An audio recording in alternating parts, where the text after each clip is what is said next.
Liberty, equality and fraternity. French റവല്യൂഷൻ്റെ കഴിഞ്ഞ 2 പാർട്ടിലുമായിട്ട് നമ്മൾ ഡിസ്കസ് ചെയ്തത് ഫ്രഞ്ച് റവല്യൂഷൻ്റെ കുറേ ഐഡിയോളജിക്കൽ ടേംസുകളെ കുറിച്ചായിരുന്നു. ഫസ്റ്റ് പാർട്ടിൽ തന്നെ നമ്മൾ പറഞ്ഞത് we learned about the absolute monarch in France. ഫ്രാൻസിൻ്റെ മൊണാർക്ക് സിസ്റ്റം എങ്ങനെയായിരുന്നു, ലൂയി 16 ആരായിരുന്നു, 14 ആരായിരുന്നു, 15 ആരായിരുന്നു. And then lived in the extravagant life style. അവരുടെ ലൈഫ് സ്റ്റൈലിനെ കുറിച്ച് നമ്മൾ ഡിസ്കസ് ചെയ്തിട്ടുണ്ടായിരുന്നു. ജനങ്ങൾ കഷ്ടപ്പെടുമ്പോഴും അവർ വളരെ ആഡംബരപൂർണ്ണമായിട്ടായിരുന്നു ജീവിച്ചിരുന്നത്. They are strongly believe in the divine right of theory. ഒരു ദൈവദത്ത അധികാരമായിരുന്നു അവർ ഫോളോ അപ്പ് ചെയ്തുകൊണ്ടിരുന്നത്. So that's the reason they are not accountable to the people. ജനങ്ങളുമായിട്ട് ഒരു തരത്തിലുള്ള ഉത്തരവാദിത്വവും ഇല്ലായിരുന്ന ഒരു ഭരണവ്യവസ്ഥയായിരുന്നു ഫ്രാൻസിൻ്റെ ഭരണവ്യവസ്ഥ എന്നറിയപ്പെടുന്നത്. രണ്ടാമതായിട്ട് cruel exploitation of the Bourbon in Commons. സാധാരണക്കാരായിട്ടുള്ള ജനങ്ങൾ. നമ്മൾ രണ്ടാമതായിട്ട് ഡിസ്കസ് ചെയ്തത് ഡീപ്ലി സോഷ്യൽ ഇൻഇക്വാളിറ്റീസിനെ കുറിച്ചായിരുന്നു. ഫ്രഞ്ച് സൊസൈറ്റിയിലെ ആ വലിയ ഒരു അസമത്വം, നമ്മൾ അസമത്വത്തെക്കുറിച്ച് പറഞ്ഞിട്ടുണ്ടായിരുന്നു. ഒരു ഇൻഇക്വാളിറ്റീസ് ഉണ്ടായിരുന്നു. അതായത് ഈക്വലായിട്ടുള്ള ഒരു ജീവിത സാഹചര്യമല്ല ആ രാജ്യത്തിനകത്ത് ഉണ്ടായിരുന്നത്. എല്ലാവരെയും second and third and fourth പാർട്ടുകളായിട്ടാണ് കണ്ടിരുന്നത്. ഇപ്പോൾ സൊസൈറ്റീനെ തന്നെ വ്യത്യസ്ത പാർട്ടുകളായിട്ട് അവർ ഡിവൈഡ് ചെയ്തു. ആൻഡ് 98%, അതായത് 98% വരുന്ന തേർഡ് എസ്റ്റേറ്റ് അഥവാ സാധാരണക്കാരായിരുന്നു എല്ലാ ടാക്സുകളും നികുതികളും രാജ്യത്തിനകത്ത് കൊടുത്തുകൊണ്ടിരുന്നത്. ഇപ്പോൾ നമ്മൾ വാങ്തിയെക്കുറിച്ചും അതുപോലെ തന്നെ ഇങ്ങനെയുള്ള ടാക്സ് സിസ്റ്റത്തിനെ കുറിച്ച് നമ്മൾ പറഞ്ഞിട്ടുണ്ടായിരുന്നു. They paid the tax to the state and the church. At the same time the first and the second estate enjoyed all the privileges without paying of any tax. Tax കൊടുക്കാതെ തന്നെ രാജ്യത്തിനകത്ത് ഒരു സാധാരണ ജീവിതം നയിച്ച ആളുകളല്ലായിരുന്നു common people's. അവർ തൊട്ട് മുകളിലുള്ള വിഭാഗക്കാർക്ക് നമ്മളിത് നോക്കിയതായിരുന്നു 3 എസ്റ്റേറ്റ്സുകൾ എന്നറിയപ്പെടുന്നത്. ഇപ്പോൾ കോമൺ ആയിട്ടുള്ള സാധാരണ ജനങ്ങൾ രാജ്യത്തിനകത്ത് ഈ പറയുന്ന 2 വിഭാഗങ്ങളെയും, നോബിലിറ്റീസിനെയും ക്ലർജീസുകളെയും സർവീസ് ചെയ്യുന്ന ഒരു അവസ്ഥയിലോട്ട് ഉണ്ടായിരുന്നു. അപ്പോൾ ഇതിനെക്കുറിച്ച് നമ്മൾ കഴിഞ്ഞ ക്ലാസ്സിലൊക്കെ ഡിസ്കസ് ചെയ്യായിരുന്നു.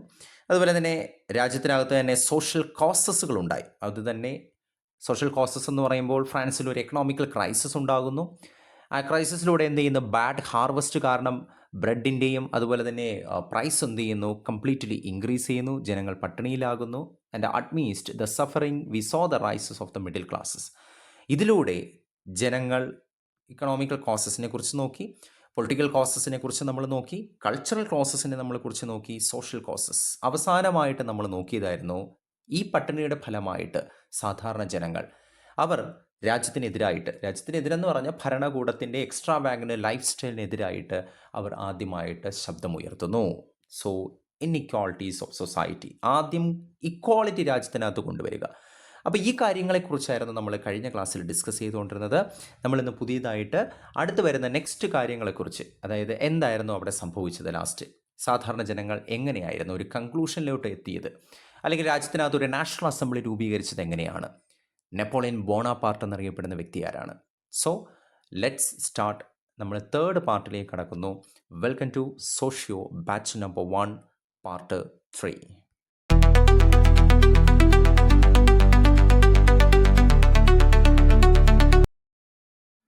The formation of the national assembly 1789.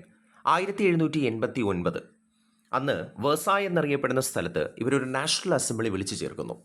ഈ നാഷണൽ അസംബ്ലി എന്തുകൊണ്ടാണ് വിളിച്ചു ചേർത്തതെന്നും അതിൻ്റെ ചരിത്രപരമായിട്ടുള്ള കാലഘട്ടങ്ങൾ എങ്ങനെയൊക്കെയാണെന്ന് നമ്മൾ കഴിഞ്ഞ പാർട്ടിലും ഫസ്റ്റ് പാർട്ടിലൊക്കെ നമ്മൾ നോക്കിയായിരുന്നു. നാഷണൽ അസംബ്ലിയുടെ ആഫ്റ്റർ ഇമ്പാക്റ്റ് എന്താണെന്നും നമ്മൾ ഫസ്റ്റ് പാർട്ടിൽ ഡിസ്കസ് ചെയ്തിട്ടുണ്ടായിരുന്നു. സോ അത് നിങ്ങൾ നോക്കിയതിന് ശേഷം ഇത് 3ാമത്തെ പാർട്ട് നോക്കുകയാണെങ്കിൽ കുറച്ചുകൂടെ നിങ്ങൾക്ക് മനസ്സിലാവും നാഷണൽ അസംബ്ലിയുടെ ഇമ്പോർട്ടൻസ് എന്താണ്, അതിലൂടെ എങ്ങനെയാണ് ഒരു ഡിസ്ട്രാക്റ്റിംഗ് ആയിട്ടുള്ള ഒരു വിപ്ലവത്തിന്, ഒരു നാഷണൽ ഒരു അജിറ്റേഷന് തുടക്കം കുറിച്ചത് എങ്ങനെയൊക്കെയാണെന്ന് നമുക്ക് മനസ്സിലാവും. So on 17 June 1789 the estate general meet in Versailles എന്നറിയപ്പെടുന്ന സ്ഥലത്ത് ഒരു എസ്റ്റേറ്റ് ജനറൽ യോഗം വിളിച്ചു ചേർക്കുകയാണ്. നമ്മൾ അന്ന് ഫസ്റ്റ് പാർട്ടിൽ പറഞ്ഞ ഏകദേശം 176 വർഷത്തോളം ശേഷമാണ് ഒരു നാഷണൽ അസംബ്ലി വിളിച്ചു ചേർക്കുന്നതെന്ന് നമ്മൾ പറഞ്ഞിട്ടുണ്ടായിരുന്നു. അപ്പോൾ അത്രയും വർഷങ്ങൾക്ക് ശേഷം ഒരു ക്രൈസിസ് ഉണ്ടായിരുന്ന സമയത്തായിരുന്നു ഈ നാഷണൽ അസംബ്ലി വിളിച്ചു ചേർക്കുന്നത്. എന്തായാലും ഫസ്റ്റിലെയും സെക്കൻഡിലെയും തേർഡിലെയും 3 എസ്റ്റേറ്റിലെയും അംഗങ്ങൾ ഒരുമിച്ച് ചേരുകയാണ്. പക്ഷേ ഇവിടെ ഒരു പ്രോബ്ലം നടക്കുകയാണ്. നമ്മൾ ആദ്യം പഠിച്ചതുപോലെ ഫസ്റ്റ് ആൻഡ് സെക്കൻഡ് തേർഡ് ഈ 3 പാർലമെൻറ്റിലെ അംഗങ്ങൾക്കും, അല്ലെങ്കിൽ ഇവർക്ക് കുറച്ച് കുറവായിരുന്നു ഈ പാർലമെൻറ്റിലെ അംഗങ്ങളായിട്ടുള്ള തേർഡ് എസ്റ്റേറ്റ്, ഇവർക്ക് എല്ലാവർക്കും ഓരോ വോട്ട് മാത്രമേ ഉണ്ടായിരുന്നുള്ളൂ. അപ്പോൾ ഫസ്റ്റും സെക്കൻഡും ഒരുമിച്ച് ചേർന്ന് കഴിഞ്ഞാൽ ഭൂരിപക്ഷം, അതായത് മെജോറിറ്റി ആർക്കായിരിക്കും, ഫസ്റ്റും സെക്കൻഡിനും ആയിരിക്കും. തേർഡ് എസ്റ്റേറ്റിനെ പതുക്കെ അങ്ങ് ഒഴിവാക്കുകയും ചെയ്യും. അപ്പോൾ അതിനി നടക്കില്ല. The first and second refuse to have the joint section with the third estate unless voting remind by order on vote per estate. ഓരോ എസ്റ്റേറ്റുകൾക്കും ഓരോ വോട്ടെന്നറിയപ്പെടുന്ന ഒരു സിസ്റ്റം എന്ത് ചെയ്യുക, എടുത്തു മാറ്റുക. അതായത് ഒന്നാമത്തെ രണ്ടാമത്തെ എസ്റ്റേറ്റുകൾ മൂന്നാം എസ്റ്റേറ്റുമായി ചേർന്ന് സംയുക്ത യോഗം ചേരാൻ വിസമ്മതിക്കുകയാണ് ആ സമയത്ത് ചെയ്തത്. അതിന് കാരണം ഇതായിരുന്നു, ഓരോ എസ്റ്റേറ്റിനും ഓരോ വോട്ടെന്ന പഴയ രീതി വേണമെന്ന് അവരെന്ത് ചെയ്തു, വാദിച്ചു. അതല്ലേ വേണ്ടത്.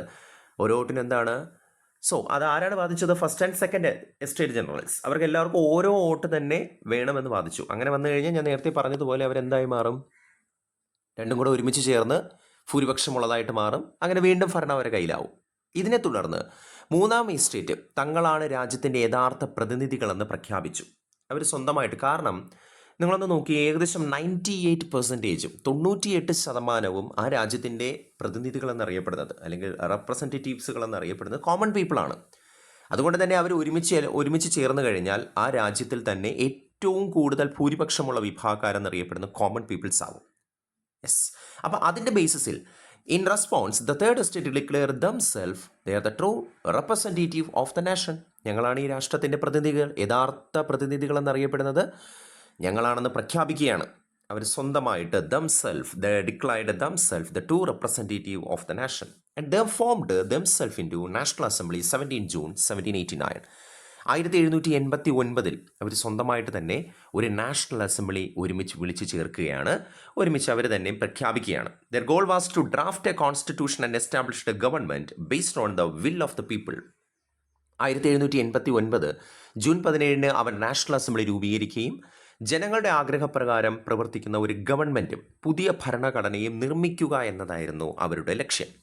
അപ്പോൾ അവരുടെ പ്രധാനപ്പെട്ട ലക്ഷ്യം എന്നറിയപ്പെടുന്നത് ഗവൺമെൻറ്റിൻ്റെ അല്ലെങ്കിൽ ജനങ്ങളുടെ ആഗ്രഹപ്രകാരമുള്ള ഒരു ഗവൺമെൻറ് സിസ്റ്റം. അതായത് ഈ ഓട്ടോക്രാറ്റിക് ആൻഡ് മൊണാർക്ക് സിസ്റ്റങ്ങളെയൊക്കെ എടുത്ത് കളഞ്ഞിട്ട് ഒരു ഏകാധിപത്യപരമായിട്ടുള്ള, അല്ലെങ്കിൽ ഏകാധിപത്യം എന്ന് പറഞ്ഞാൽ എന്താണ്, ജനങ്ങൾ റെപ്രസെൻറ്റേറ്റീവ് ചെയ്യുന്ന ഒരു നാഷണൽ അസംബ്ലി രൂപീകരിക്കുക. അപ്പോൾ ഈ ചിത്രമൊക്കെ നിങ്ങൾക്ക് കണ്ടാൽ മനസ്സിലാവും. അന്നത്തെ രാജാവായിരുന്ന ലൂയി 16 എന്ത് ചെയ്യുകയാണ്, പാർലമെൻറ്റിൻ്റെ കവാടം അങ്ങ് അടച്ചു പൂട്ടുകയാണ് ഇവരെല്ലാം പുറത്താക്കിയിട്ട്. അപ്പോൾ അവർ തൊട്ടടുത്തുള്ള ഒരു ടെന്നീസ് കോർട്ടിലേക്ക് പോവുകയാണ്. തൊട്ടടുത്തുള്ള ഒരു ടെന്നീസ് കോർട്ടിൽ പോയിട്ട് അവരായിട്ട് സ്വന്തമായിട്ട് ഞങ്ങളൊരു നാഷണൽ അസംബ്ലി രൂപീകരിക്കുന്നു, ഞങ്ങളാണ് ഈ രാഷ്ട്രത്തിൻ്റെ പ്രതിനിധികൾ. സോ ഞങ്ങൾക്ക് ഈ രാഷ്ട്രത്തിനകത്ത് ഒരു പ്രത്യേക പദവികൾ ഉണ്ടായിരിക്കണം, നിങ്ങളെ റെപ്രസെൻറ്റേറ്റീവ് ആവണം എന്നതിൻ്റെ അടിസ്ഥാനത്തിൽ അവർ തൊട്ടടുത്തുള്ള രാജാവിൻ്റെ ഉത്തരപ്രകാരം യോഗ ഹാളിൻ്റെ പൂർണ്ണമായിട്ടും എന്ത് ചെയ്യുന്നു, അടച്ചു പൂട്ടുകയും അവർ തൊട്ടടുത്തുള്ള ടെന്നീസ് കോർട്ട്, അത് നടക്കുന്നത് എന്നാണ് 20 ജൂൺ 1789, അവർ അടുത്തുള്ള ഒരു ഇൻഡോർ കോർട്ട് സ്റ്റേഡിയത്തിൽ ഒത്തുകൂടുകയും ഫ്രാൻസിന് ഒരു ഭരണഘടന നിർമ്മിക്കുന്നത് വരെ പിരിഞ്ഞു പോകില്ല എന്നവർ പ്രതിജ്ഞയെടുക്കുകയും ചെയ്തു. ഈ ഒരു കാര്യമാണ് ഫോർമേഷൻ ഓഫ് നാഷണൽ അസംബ്ലി 1789 നമ്മളിവിടെ എന്ത് ചെയ്യുന്നത്, പഠിക്കുന്നത്. അപ്പോൾ അന്ന് എടുത്ത ആ ഒരു ഇനിഷ്യേറ്റീവ് ആയിരുന്നു ആ കാലഘട്ടത്തിലെ വലിയൊരു വിപ്ലവങ്ങൾക്കും ചരിത്രപരമായിട്ട് ഒരു ഹിസ്റ്റോറിക്കൽ ഫോർമേഷനും തുടക്കം കുറിക്കുന്നതും മനസ്സിലാക്കാനായിട്ട് സാധിക്കും. അപ്പോൾ നിങ്ങൾക്കിനി കൂടുതലായിട്ട് പറയേണ്ട ആവശ്യമില്ല. എസ്റ്റേറ്റ് ജനറൽ എന്നറിയപ്പെടുന്ന മൂന്നാം എസ്റ്റേറ്റ് അവർ 98% വരുന്നവരാണ്. ഇപ്പോൾ തങ്ങളാണ് യഥാർത്ഥ ശബ്ദമെന്ന് അവർ വിശ്വസിക്കുകയും എസ്റ്റേറ്റ് അടിസ്ഥാനത്തിലല്ല, രാജ്യത്തിനകത്ത് ഇനി ഒരു ഫോർമേഷൻ ഓഫ് എസ്റ്റേറ്റ് ആവശ്യമില്ല, ജനസംഖ്യകളുടെ അനുപാതത്തിലായിരിക്കണം. എത്രയാണോ ആ ഒരു അനുപാതത്തിൽ, എത്ര പെർസെൻറ്റേജ് ആണോ രാഷ്ട്രത്തിനകത്ത് കൂടുതൽ റെപ്രസെൻറ്റേറ്റീവ് ഉള്ളത്, അവരുടെ അടിസ്ഥാനത്തിലായിരിക്കണം വോട്ടിംഗ് നടത്തേണ്ടതെന്നും അതിൽ നിന്ന് ഒരു പ്രതിനിധികളെ തിരഞ്ഞെടുക്കണമെന്നും ഇവർ വാദിക്കുന്നു.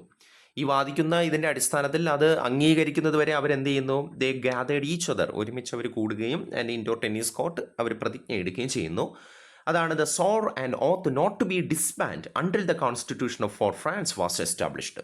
ഫ്രാൻസിൽ ഒരു ദേശീയ സഭ, സാധാരണക്കാരായിട്ടുള്ള ആളുകളെ ഒരുമിച്ച് ചേർത്തുകൊണ്ടുള്ള ഒരു ദേശീയ സഭ രൂപീകരിക്കുന്നത് വരെ അവരവിടെ നിന്ന് പിരിഞ്ഞു പോകില്ല എന്ന് പ്രഖ്യാപിക്കുകയും ചെയ്തു.